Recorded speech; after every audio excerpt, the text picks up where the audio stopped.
happy to be joining you today. I am working with the Flourish collection from Memory Lane Scrapbook Shop. And I'm going to start by creating a background. So this paper is the Vicki Boutin mixed media paper, and I've cut it down to 8.5 by 11. And now, check this out. So all I did was I took that house paper and I matched up 5 different colors of distress ink, the mini inks, and then I'm just running them across the page, up and down across the page like you saw, and it creates the coolest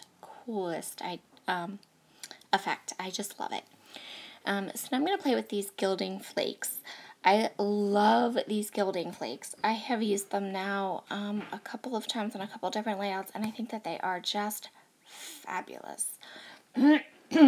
Sorry for my croaky voice. It's morning time, but my house is quiet, so that's when I have to do voiceovers, right? So all I did was I took my Scotch tacky glue, the glue that you put in the fine line bottles. I took a nice big wide brush, and I'm just adding the glue, pushing the gilding flakes down into the glue, kind of using the brush over it.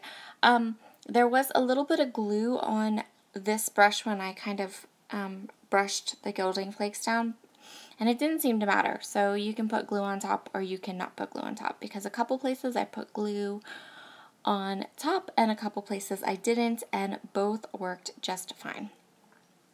So all you do is you put down your glue, you push the gilding flakes into the glue, give it a couple of minutes so that it's thoroughly dry, and then take a brush and flick off the excess, and you get these fabulous like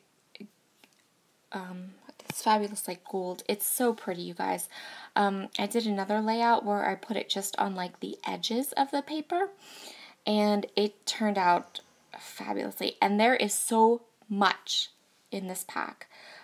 It is messy, as you can obviously see. My husband, while I was doing this, was like, why is there gold fairy dust all over the office? Because that's where I scrapbook. But yeah. So now I'm just letting it dry. I'm letting those gilding flakes dry, the glue dry thoroughly. And I'm going through, these are both of the Maggie Holmes Flourish ephemera packs. So both packs, I just have them mixed up. And I'm going through the whole pack, and I'm choosing the ephemera pieces that match with my background.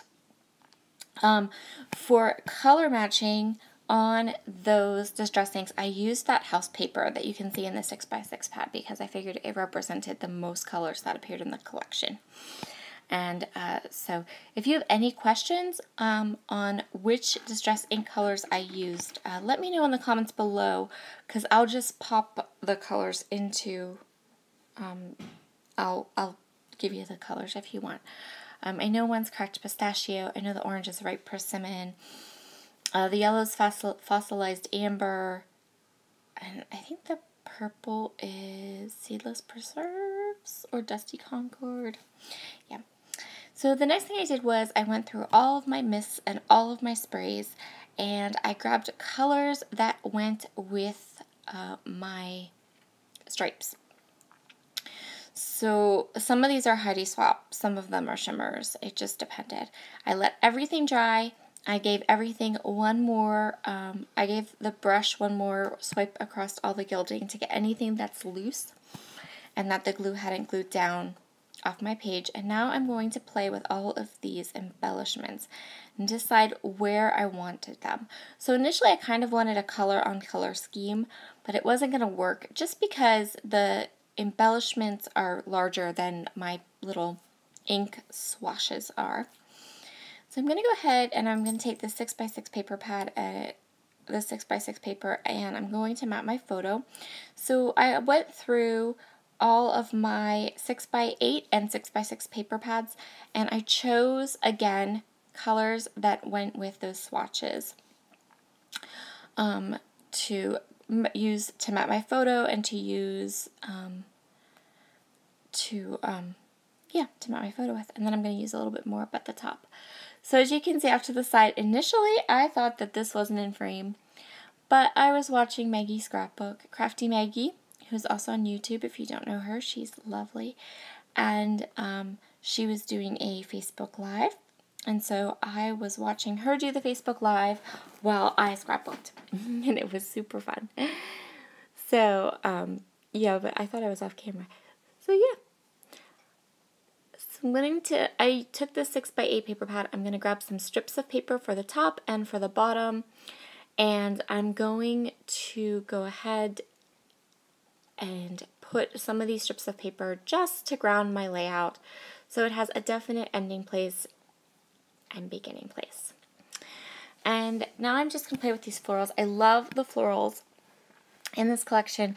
I'm going to work on clustering and deciding where I want all these gorgeous, gorgeous bits and pieces to go. You can go ahead. These are both of the ephemera packs from the Memory Lane Scrapbook Shop, both together. And these Nouveau Gilding Flakes, you can find them in the Memory Lane Scrapbook Shop too. In fact, I really had never seen them anywhere else before. So that was the first place I saw them, was in the Memory Lane Scrapbook Shop, and I decided I had to buy them. But you get a giant, giant tub of them, guys. Like, there is so much in that container. And you can get 20% off with my code, which was at the beginning, but it's just Sara20, no H. And you can go ahead and grab yourself a pot of those. I'm going to be using them on a bunch more layouts too because I just love them. So if you're interested in those, I will leave a link to the shop below while I go ahead and look at my ephemera pieces. Now I have the ephemera, and I did kind of end up with them being color on color just a little bit. And now I'm adding some of these fun little word strips. These are also in the shop, and you can grab some of these Flourish items when you go in and get the gilding flakes. You know you want to get some of those gilding flakes. They're so cool. And so lots of fun Flourish pieces here. I have used some stickers. I have some little word phrase stickers. I love how the gold kind of pops out from behind all the die cuts. I think it turned out really, really well. I'm really loving how this layout turned out. I think that it turned out fabulously. The photo is a photo of me and my niece. So I'm just looking at all of the little word stickers and finding the ones that really go with what my story was. I decided to forego any kind of big title or anything because I just love the colors and wanted to keep the layout kind of simple and let those colors pop. So I hope you've enjoyed my video today. Be sure to head over to Memory Lane Scrapbook Store and check out all the gorgeous Flourish embellishments and papers that she has in the shop. And I will talk to you again soon. Bye!